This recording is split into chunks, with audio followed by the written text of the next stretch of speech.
저는 오늘 여러분께 제 인생에서 가장 뼈아픈 이야기를 들려드리려 합니다. 이 이야기는 제가 60대 중반에 겪었던 일로 지금 생각해도 가슴이 먹먹해지는 기억입니다. 저는 결혼 35년 차 주부였습니다.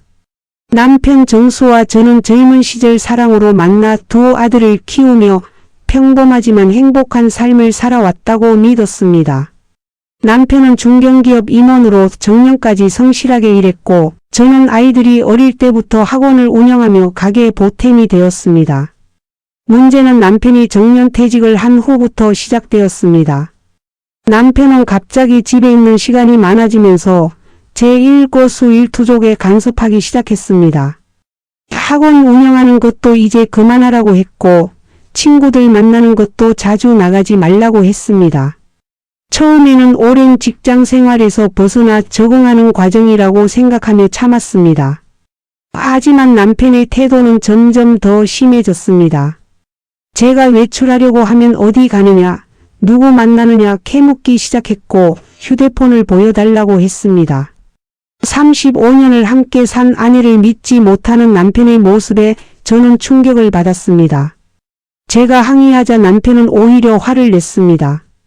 자기는 평생 가족을 위해 일만 했는데 이제 와서 아내가 자기를 무시한다는 것이었습니다. 그러던 어느 날 큰아들 민준이가 집에 왔습니다. 민준이는 결혼한 지 3년 된 맞벌이 부부였는데 얼굴이 많이 상해 있었습니다. 무슨 일이냐고 물어보니 며느리 지은이와 크게 싸웠다고 했습니다. 지은이가 임신 7개월인데도 회사 일을 그만두지 않는다며 민준이가 화를 냈고 지은이는 자기 커리어도 중요하다며 맞섰다는 것이었습니다. 저는 며느리 편을 들었습니다. 요즘 시대에 여자도 일할 권리가 있고 출산휴가 제도도 잘 되어 있으니 지은이가 하고 싶은 대로 하라고 말했습니다. 그런데 옆에서 듣고 있던 남편이 갑자기 화를 냈습니다. 며느리가 배 속에 애를 가지고 있는데 일을 계속 한다는 게 말이 되느냐. 여자는 아이를 낳으면 집에서 키워야 한다는 것이었습니다.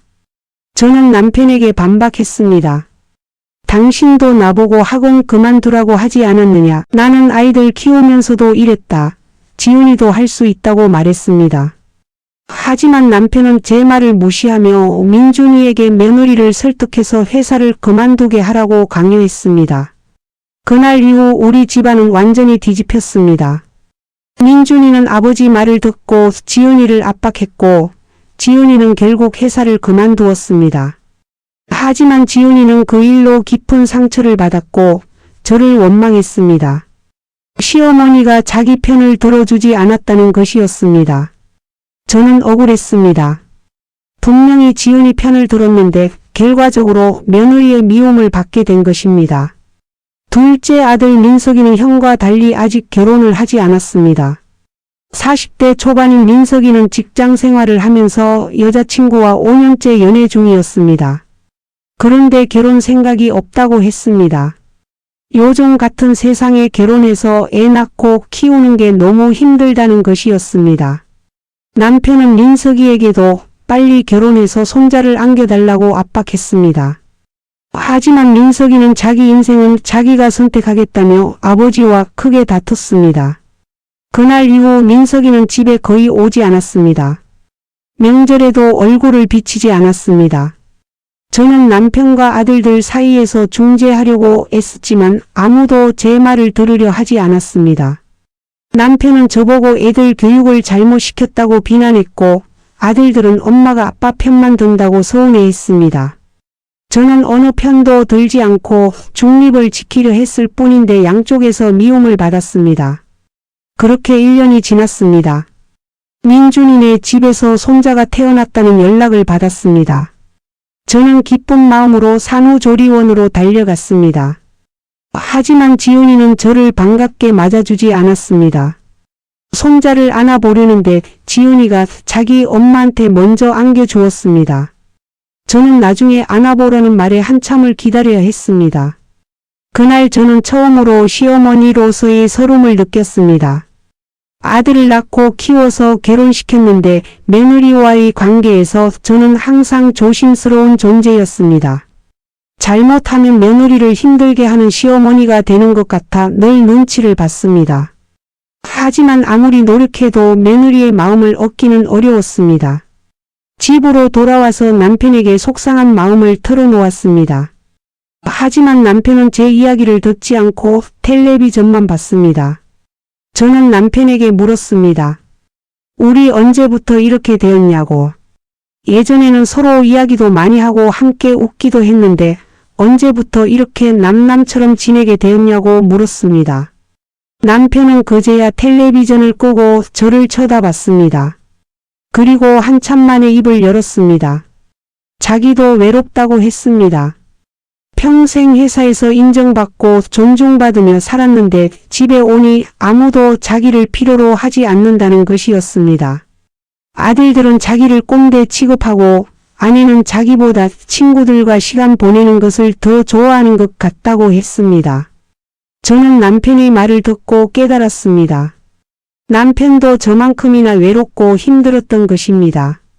정년퇴직 후 사회적 지위를 잃고 집에서도 필요한 존재가 되지 못한다고 느끼는 남편의 마음을 저는 이해하지 못했습니다. 남편의 간섭과 집착은 사실 관심과 사랑을 받고 싶다는 외로움의 표현이었던 것입니다. 저는 남편에게 다가가 손을 잡았습니다. 35년 만에 처음으로 남편의 손을 제대로 잡아본 것 같았습니다. 우리는 그날 밤 오랜만에 진솔한 대화를 나눴습니다. 서로에게 서운했던 일들, 오해했던 일들, 그동안 하지 못했던 이야기들을 쏟아냈습니다.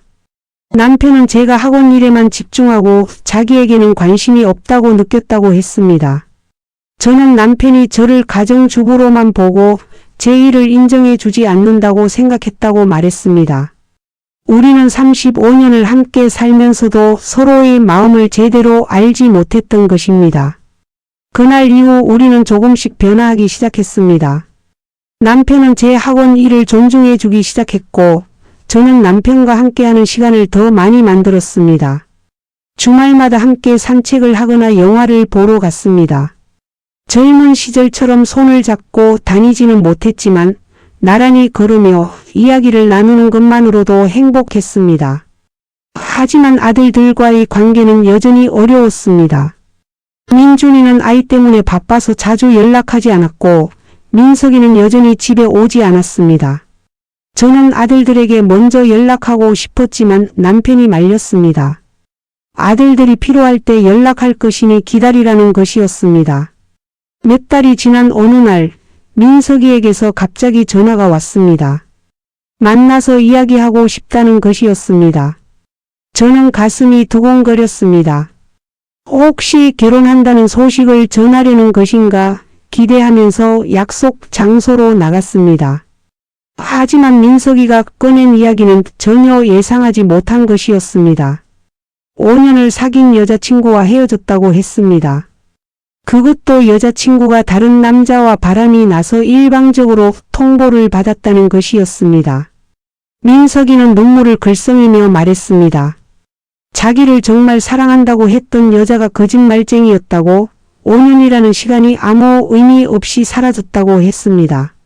저는 아들을 꼭 안아주고 싶었지만 그러지 못했습니다. 이미 40대가 된 아들을 어린아이처럼 안아줄 수는 없었습니다. 다만 옆에 앉아서 아들의 이야기를 들어주었습니다. 민석이는 오랜만에 엄마한테 속마음을 털어놓는 것 같았습니다. 민석이는 말했습니다. 사실 여자친구가 결혼하자고 했을 때 자기가 계속 미루었다고 했습니다. 결혼하면 아버지처럼 가족을 책임져야 하는데 자신이 없었다고 했습니다. 아버지가 평생 가족을 위해 희생하면서 사는 모습을 보면서 자기는 그렇게 살고 싶지 않았다고 했습니다. 하지만 막상 여자친구를 잃고 나니 너무 후회된다고 했습니다. 저는 민석이의 말을 듣고 가슴이 아팠습니다. 남편이 가족을 위해 헌신하는 모습이 아들에게는 짐으로 보였던 것입니다. 저는 민석이에게 말했습니다. 아버지는 억지로 희생한 것이 아니라 가족을 사랑해서 그렇게 산 것이라고, 그것이 아버지가 선택한 삶의 방식이라고 말해 주었습니다. 민석이는 고개를 끄덕였지만 여전히 힘들어 보였습니다. 저는 아들에게 시간을 주자고 말했습니다.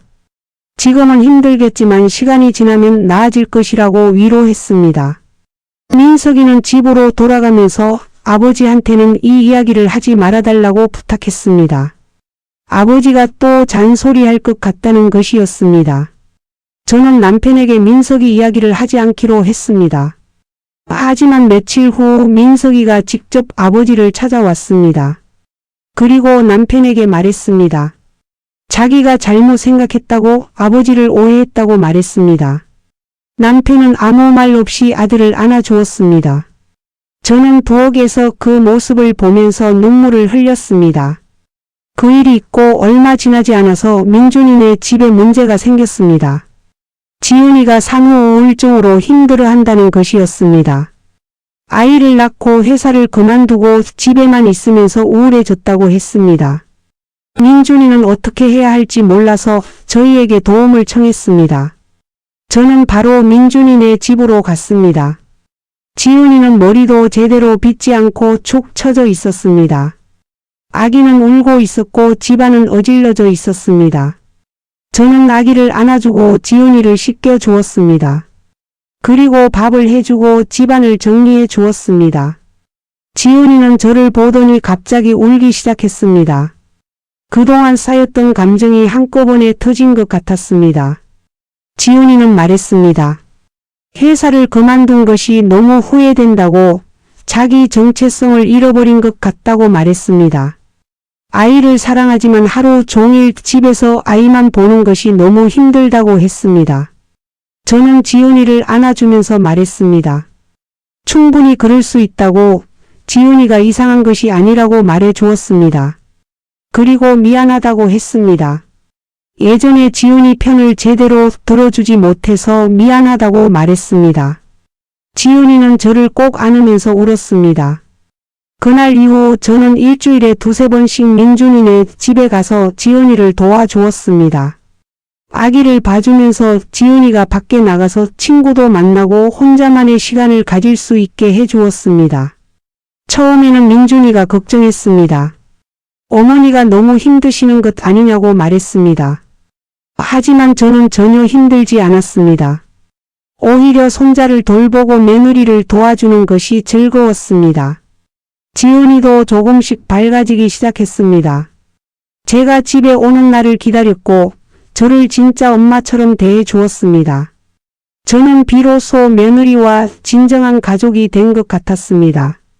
그러던 중 제 친구 영희에게서 연락이 왔습니다. 영희는 저와 40년 지기 친구였습니다. 같은 동네에서 자라고 함께 학교를 다녔던 친구였습니다. 영희는 목소리가 떨리면서 만나자고 했습니다. 저는 불길한 예감이 들었습니다. 영희를 만났을 때 그녀는 많이 야위어 있었습니다. 영희는 제 손을 꼭 잡으면서 말했습니다. 췌장암 말기 진단을 받았다고 했습니다. 이미 다른 장기로 전이되어서 치료가 어렵다고 했습니다. 의사는 6개월 정도 시간이 남았다고 했다는 것이었습니다. 저는 머리가 하얘졌습니다. 40년을 함께한 친구가 곧 세상을 떠난다는 것이 믿기지 않았습니다. 영희는 담담하게 말했습니다. 자기는 이미 받아들였다고, 남은 시간 동안 하고 싶은 일을 하면서 살 것이라고 했습니다. 그리고 저에게 부탁했습니다. 자기가 죽고 나면 남편과 아이들을 좀 챙겨달라고 말했습니다. 저는 영희의 말을 듣고 눈물을 참을 수 없었습니다. 영희는 오히려 저를 위로해 주었습니다. 울지 말라고, 자기는 괜찮다고 말했습니다. 하지만 영희의 눈에도 눈물이 맺혀 있었습니다. 우리는 한참 동안 아무 말 없이 서로를 껴안고 울었습니다. 집으로 돌아와서 남편에게 영희 이야기를 했습니다. 남편도 충격을 받은 표정이었습니다. 영희 남편과도 친하게 지냈기 때문이었습니다. 남편은 말했습니다. 우리도 언제 어떻게 될지 모른다고, 건강할 때 하고 싶은 일을 하면서 살아야 한다고 말했습니다. 그날 밤 저는 잠을 이루지 못했습니다. 영희 생각도 났지만 제 인생에 대해서도 생각하게 되었습니다. 저는 60대 중반인데 지금까지 무엇을 하면서 살았나 돌아보게 되었습니다. 남편과 아이들을 위해 살았지만 정작 저 자신을 위해서는 무엇을 했나 생각해보니 아무것도 없었습니다. 다음날 저는 영희에게 전화했습니다. 그리고 말했습니다.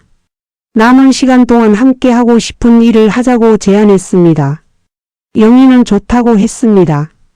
우리는 젊은 시절 함께 가고 싶었던 곳들을 여행하기로 했습니다.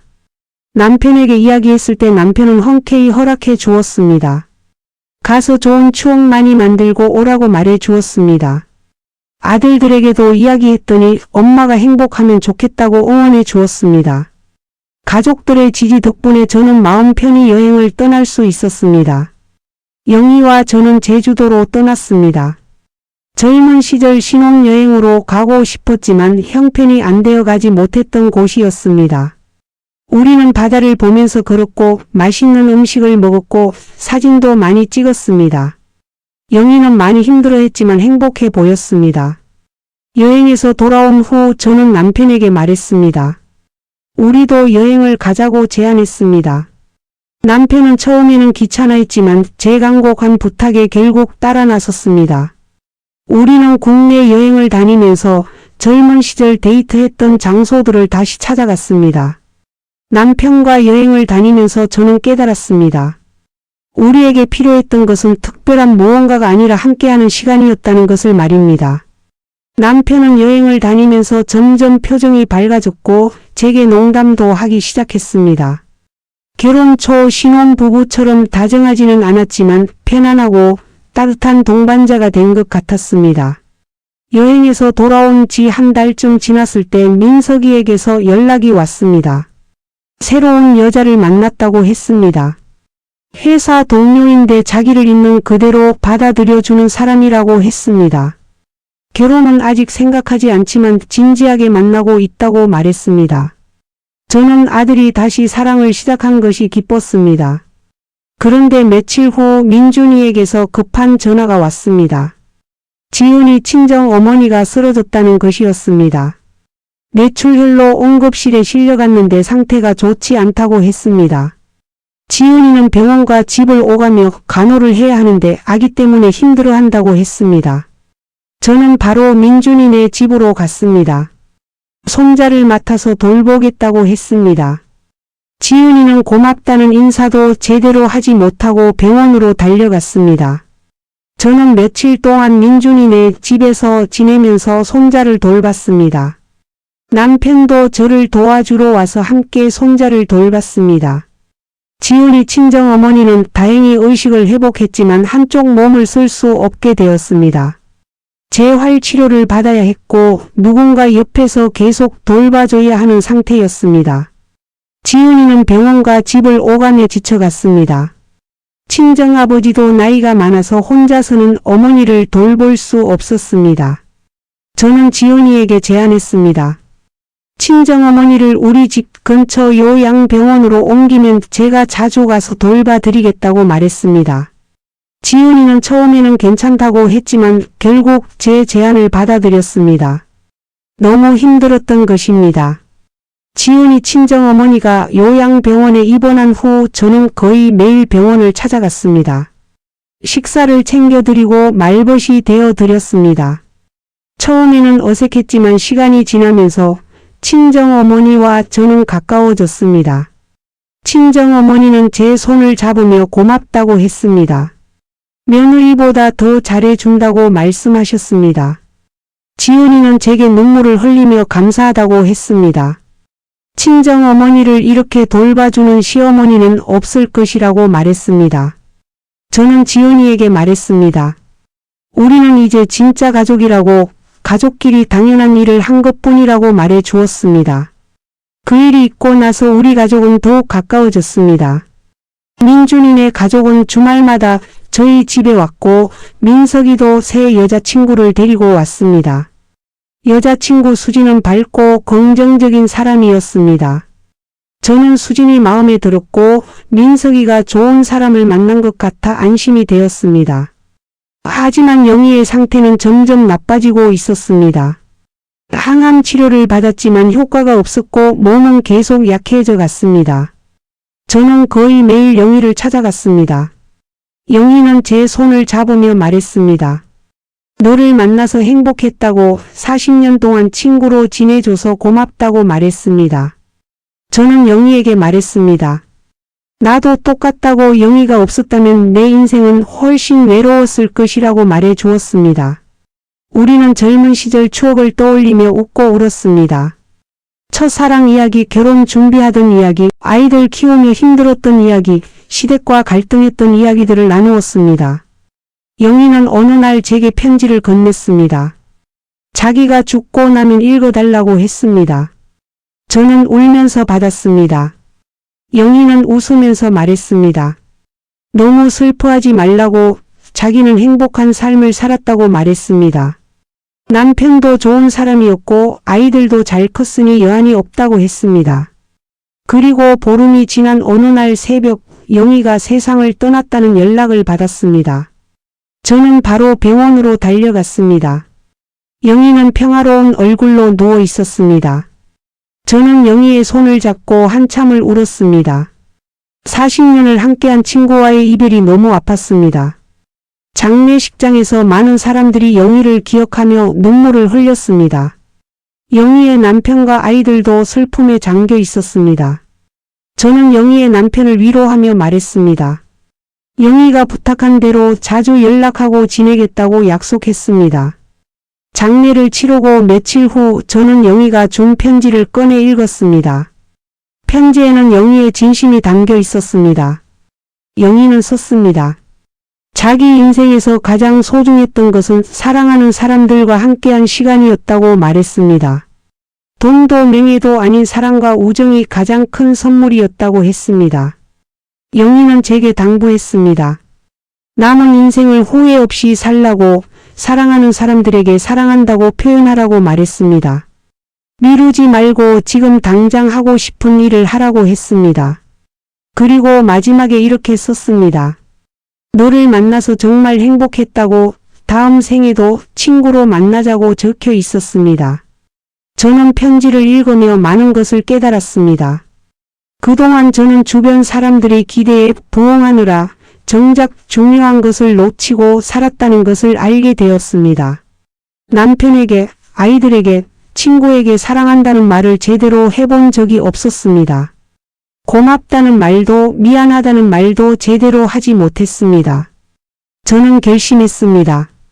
이제라도 늦지 않았다고 생각하며 변화하기로 했습니다. 가장 먼저 남편에게 다가갔습니다. 남편에게 말했습니다.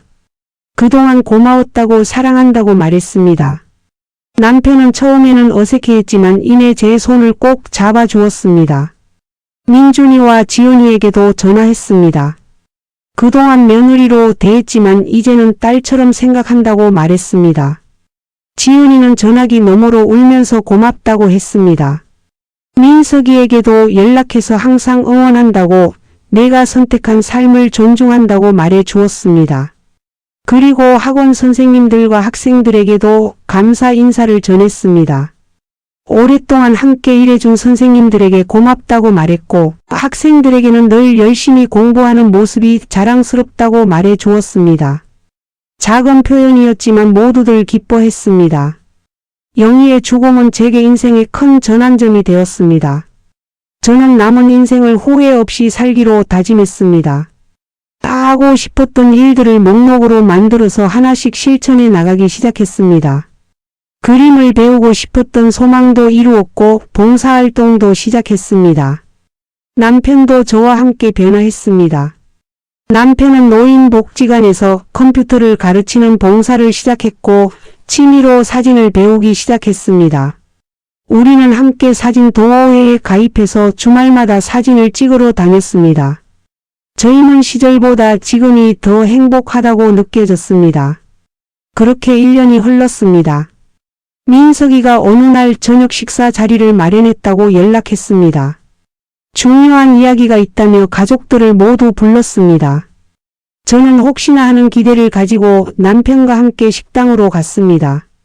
민준이네 가족도 와 있었고 수진도 자리에 함께 했습니다. 민석이는 떨리는 목소리로 말했습니다. 수진과 결혼하기로 했다고 발표했습니다. 저는 너무 기뻐서 눈물이 났습니다. 남편도 흐뭇한 표정으로 민석이의 어깨를 두드려 주었습니다. 수진은 수줍게 웃으며 저희에게 인사했습니다. 잘 부탁드린다고 말하는 수진의 손을 저는 꼭 잡아주었습니다. 민준이는 동생의 결혼 소식에 진심으로 축하한다고 말했습니다. 형제간의 우애가 느껴지는 순간이었습니다. 지은이도 기뻐하며 예쁜 결혼식을 올리라고 말해 주었습니다. 온 가족이 모여 웃고 떠드는 모습을 보니 가슴이 벅차올랐습니다. 결혼 준비를 하면서 저는 수진의 부모님을 만났습니다. 수진의 어머니는 저와 비슷한 나이였는데 매우 세련되고 지적인 분이었습니다. 처음에는 제가 촌스럽게 보일까 걱정했지만 수진 어머니는 저를 편하게 대해 주었습니다. 우리는 금방 친해졌고 자주 만나 차를 마시며 이야기를 나누었습니다. 수진 어머니는 제게 말했습니다. 며느리와 시어머니 관계가 어려운 것이 당연한데 저는 며느리를 정말 딸처럼 대한다고 칭찬해 주었습니다. 지은이에게서 제 이야기를 많이 들었다고 했습니다. 저는 부끄러웠지만 기분이 좋았습니다. 결혼식 날 민석이는 정말 행복해 보였습니다. 수진도 아름다운 신부였습니다. 주례 없이 진행되는 요즘 식으로 결혼식을 올렸는데 두 사람이 서로에게 하는 서약을 들으며 저는 또 눈물을 흘렸습니다. 남편은 제 손을 잡아주며 함께 기뻐했습니다. 피로 연장해서 민석이가 부모님께 감사 인사를 했습니다. 그동안 자기를 믿고 기다려줘서 고맙다고 이제는 행복하게 잘 살겠다고 말했습니다. 남편은 아들에게 다가가 포옹했고 저도 아들과 며느리를 꼭 안아주었습니다. 하객들도 모두 박수를 쳐주었습니다. 결혼식이 끝나고 며칠 후 민준이에게서 급한 전화가 왔습니다. 지은이가 둘째를 임신했다는 것이었습니다. 저는 기뻐하며 축하한다고 말했습니다. 하지만 민준이의 목소리에는 걱정이 섞여 있었습니다. 지은이가 이번에는 회사에 복직하고 싶어 한다는 것이었습니다. 민준이는 말했습니다. 첫째 때 회사를 그만두게 해서 지은이가 많이 힘들어했다고 이번에는 지은이가 원하는 대로 하게 해주고 싶은데 어떻게 해야 할지 모르겠다고 했습니다. 저는 민준이에게 조언했습니다. 부부가 함께 의논해서 결정하라고 필요하면 제가 도와주겠다고 말했습니다. 며칠 후 지은이가 저를 찾아왔습니다. 지은이는 솔직하게 말했습니다. 회사에 복직하고 싶은데 아이 둘을 키우면서 일하는 것이 가능할지 걱정된다고 했습니다. 저는 지은이에게 말했습니다. 충분히 가능하다고 제가 도와줄 테니 걱정하지 말라고 했습니다. 지은이는 눈물을 글썽이며 고맙다고 했습니다. 처음에는 저를 무서워했는데 이제는 친정어머니보다 더 편하다고 말했습니다. 저도 지은이를 진짜 딸처럼 생각한다고 말해 주었습니다. 우리는 오랫동안 이야기를 나누며 앞으로의 계획을 세웠습니다. 남편에게 이 이야기를 했을 때 남편은 흔쾌히 동의했습니다. 예전 같았으면 반대했을 텐데 이제는 며느리의 선택을 존중한다고 말했습니다. 남편도 많이 변했다는 것을 느꼈습니다. 우리는 함께 손자들을 돌보기로 약속했습니다. 그런데 얼마 지나지 않아 제 몸에 이상 신호가 왔습니다. 자꾸 숨이 차고 가슴이 답답했습니다. 처음에는 나이 탓이라고 생각하고 넘겼는데 증상이 계속되어서 병원에 갔습니다. 검사 결과 심장에 문제가 있다고 했습니다. 관상동맥이 막혀서 스텐트 시술을 받아야 한다는 것이었습니다. 저는 충격을 받았습니다. 저는 항상 건강하다고 생각했는데 갑자기 병이 생긴 것입니다. 의사는 스트레스와 과로가 원인일 수 있다고 했습니다.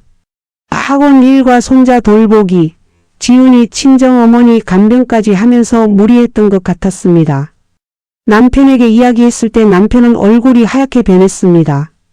당장 시술을 받아야 한다며 병원 예약을 잡았습니다. 아이들에게도 알렸더니 모두 걱정하며 달려왔습니다. 민준이는 자기 때문에 어머니가 무리하셨다며 자책했고 민석이는 병원에서 같이 자겠다고 했습니다. 저는 아이들을 진정시켰습니다. 큰 수술이 아니니 걱정하지 말라고 했습니다. 하지만 솔직히 저도 두려웠습니다. 영희처럼 갑자기 세상을 떠나게 되는 것은 아닐까 하는 생각이 들었습니다. 아직 하고 싶은 일이 많이 남아있는데 말입니다. 시술 전날 밤 남편이 제 손을 잡았습니다. 남편은 떨리는 목소리로 말했습니다. 당신이 없으면 나는 어떻게 사느냐고, 꼭 건강하게 돌아와야 한다고 말했습니다. 결혼 35년 만에 처음 듣는 남편의 고백이었습니다. 저는 남편을 꼭 안아주며 약속했습니다. 꼭 건강하게 돌아오겠다고 말했습니다. 시술은 무사히 끝났습니다. 의사는 앞으로 관리만 잘하면 큰 문제 없이 살 수 있다고 했습니다. 저는 안도의 한숨을 내쉬었습니다. 병실에서 깨어났을 때 가족들이 모두 모여 있었습니다. 남편과 아들들, 며느리들, 그리고 손자까지 모두 제 곁을 지키고 있었습니다. 저는 그제야 깨달았습니다. 제가 얼마나 많은 사랑을 받고 있는지를 말입니다. 저는 항상 주는 사람이라고 생각했는데 사실은 가족들에게서 더 많은 것을 받고 있었습니다. 가족들의 사랑이 있었기에 제가 여기까지 올 수 있었던 것입니다. 퇴원 후 저는 생활 방식을 바꾸기로 했습니다. 학원은 부원장에게 대부분의 일을 맡기고 저는 주 2-3일만 나가기로 했습니다.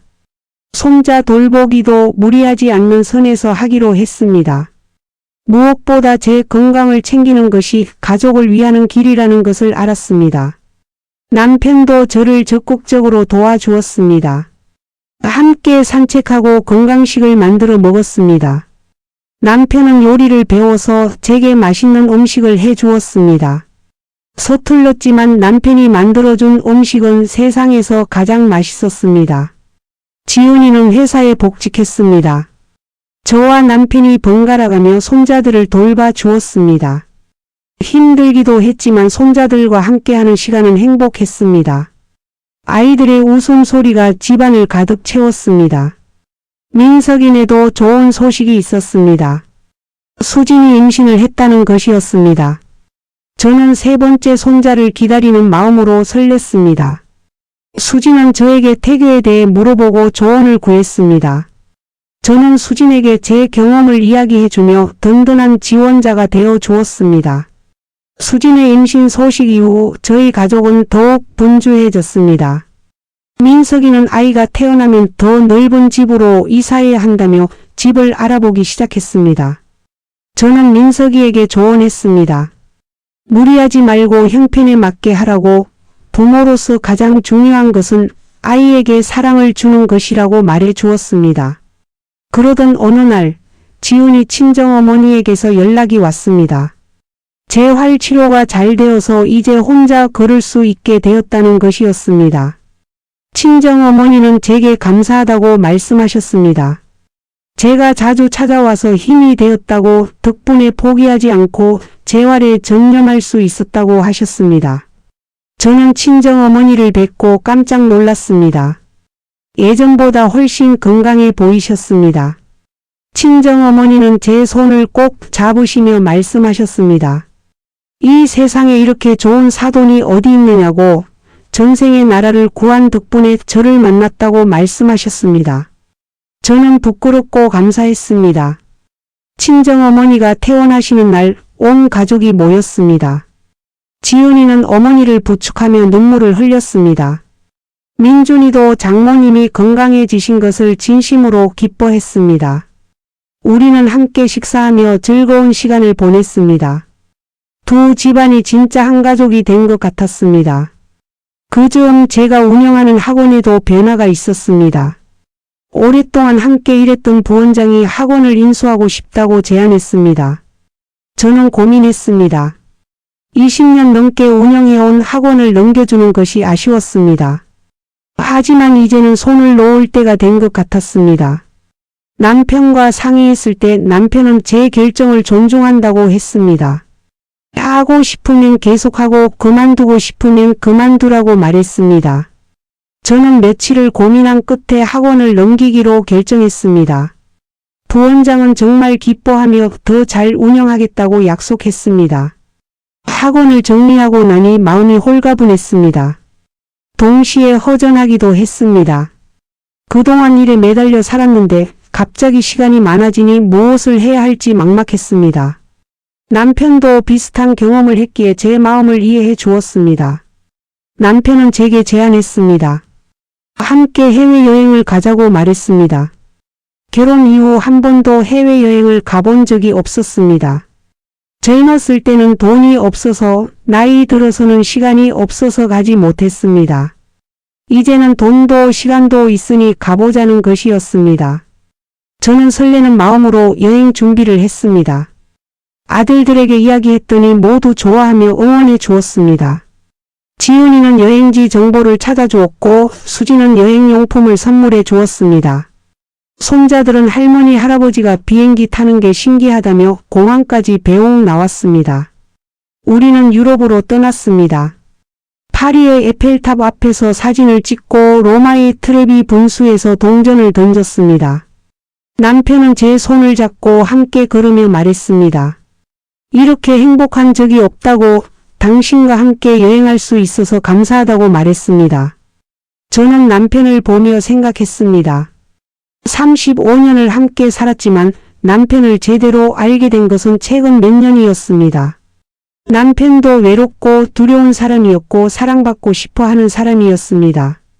저 역시 마찬가지였습니다. 우리는 서로를 오해하며 살았지만 이제는 이해하게 되었습니다. 여행에서 돌아온 후 수진이 아들을 낳았습니다. 세 번째 손자였습니다. 민석이는 아들을 안고 행복해했습니다. 수진도 아이를 보며 눈물을 흘렸습니다. 저는 손자를 안아보며 생각했습니다. 이 작은 생명이 얼마나 소중한지, 이 아이가 행복하게 자라도록 우리가 얼마나 노력해야 하는지 말입니다. 그날 밤 집으로 돌아와서 남편과 이야기를 나누었습니다. 우리 인생에서 가장 소중한 것이 무엇이냐고 물었습니다. 남편은 잠시 생각하더니 대답했습니다. 가족이라고, 당신과 아이들과 손자들이 있어서 행복하다고 말했습니다. 저도 같은 생각이었습니다. 돈도 명예도 아닌 사랑하는 사람들과 함께하는 시간이 가장 큰 선물이었습니다. 영희가 편지에 남긴 말이 맞았습니다. 인생에서 가장 소중한 것은 사랑과 우정이었습니다. 저는 이제 알았습니다. 가족 간의 갈등과 오해는 사실 서로를 사랑하기 때문에 생기는 것이었습니다. 무관심했다면 갈등조차 없었을 것입니다. 중요한 것은 갈등을 어떻게 해결하느냐였습니다. 대화하고 이해하고 용서하는 것이 필요했습니다. 며칠 후 저는 가족들을 모두 불러 모았습니다. 온 가족이 함께 모이는 자리였습니다. 저는 가족들에게 말했습니다. 그동안 많은 일이 있었지만 우리가 함께 이겨냈다고, 앞으로도 서로 사랑하며 살자고 말했습니다. 민준이는 말했습니다. 어머니 덕분에 가족의 소중함을 배웠다고, 지은이와도 더 잘 지내게 되었다고 감사하다고 했습니다. 지은이도 고개를 끄덕이며 시어머니를 만난 것이 인생의 축복이라고 말해 주었습니다. 민석이는 눈물을 글썽이며 말했습니다. 부모님이 변화하는 모습을 보면서 자기도 변할 수 있었다고, 수진이와 행복하게 살겠다고 약속했습니다. 수진도 이런 가족을 만나게 되어 감사하다고 말했습니다. 손자들은 할머니 할아버지 사랑한다고 소리쳤습니다. 저는 손자들을 안아주며 눈물을 흘렸습니다. 행복의 눈물이었습니다. 남편도 제 어깨를 감싸며 함께 기뻐했습니다. 그날 저는 깨달았습니다. 가장 큰 선물은 특별한 무언가가 아니라 바로 사랑하는 사람들의 존재 자체라는 것을 말입니다. 남편이 있고 아들들이 있고 며느리들이 있고 손자들이 있다는 것, 그것만으로도 저는 충분히 행복했습니다. 저는 이제 60대 후반이 되었습니다. 앞으로 얼마나 더 살 수 있을지 모르겠습니다. 하지만 두렵지 않습니다. 사랑하는 사람들과 함께 남은 시간을 의미 있게 보낼 것이기 때문입니다. 후회 없이 살 것이기 때문입니다. 저는 매일 아침 감사하는 마음으로 하루를 시작합니다. 오늘 하루를 살 수 있다는 것에, 사랑하는 사람들을 만날 수 있다는 것에 감사합니다. 그리고 매일 밤 잠들기 전 남편에게 말합니다. 사랑한다고 고맙다고 말합니다. 남편도 이제는 자연스럽게 답합니다. 나도 사랑한다고 당신이 있어서 행복하다고 말해줍니다. 우리는 손을 잡고 잠이 듭니다. 35년 전 신혼부부처럼 다정하지는 않지만 훨씬 더 깊은 사랑을 나누며 살아갑니다. 저는 여러분께 말하고 싶습니다. 나이가 들어도 늦지 않았다고 지금이라도 사랑하는 사람들에게 마음을 표현하라고 말하고 싶습니다. 미안했던 일이 있다면 용서를 구하고 고마웠던 일이 있다면 감사를 전하고 사랑한다면 사랑한다고 말하라고 전하고 싶습니다. 인생은 짧습니다. 영희가 떠나는 것을 보면서 저는 절실히 깨달았습니다. 내일은 어떻게 될지 아무도 모릅니다. 그러니 오늘 할 수 있는 일을 미루지 말아야 합니다. 하고 싶은 말을 미루지 말아야 합니다. 저는 매일 아침 거울을 보며 다짐합니다. 오늘 하루를 후회 없이 살겠다고 사랑하는 사람들을 소중히 대하겠다고 약속합니다. 그리고 그 약속을 지키기 위해 노력합니다. 가족들도 변했습니다. 민준이는 지훈이에게 더 다정해졌고 지훈이는 민준이를 더 이해하게 되었습니다. 민석이와 수지는 서로를 존중하며 행복한 가정을 꾸려가고 있습니다. 손자들은 사랑 속에서 건강하게 자라고 있습니다. 저는 지금 이 순간이 제 인생에서 가장 행복한 시기라고 생각합니다. 젊었을 때보다, 아이들을 키울 때보다 지금이 더 행복합니다. 나이가 들면서 잃는 것도 많지만 얻는 것도 많다는 것을 알았습니다. 지혜와 여유와 감사하는 마음을 얻었습니다. 여러분께 전하고 싶습니다. 가장 큰 선물은 멀리 있지 않습니다. 바로 여러분 곁에 있는 사람들입니다. 그들의 존재 자체가 선물입니다. 그들과 함께하는 시간이 선물입니다. 그들이 베푸는 사랑이 선물입니다. 저는 오늘도 남편과 손을 잡고 산책을 나갑니다. 아이들에게 전화를 걸어 안부를 묻습니다. 손자들에게 간식을 만들어 줍니다. 평범한 일상이지만 이 모든 것이 제게는 축복입니다. 이 평범한 일상이 계속되기를 간절히 바랍니다. 당신도 오늘 사랑하는 사람에게 말해보세요. 사랑한다고 고맙다고 미안하다고 말해보세요. 그 말 한마디가 누군가의 인생을 바꿀 수 있습니다. 제 인생이 그랬던 것처럼 말입니다. 가장 큰 선물은 바로 당신이라는 존재입니다.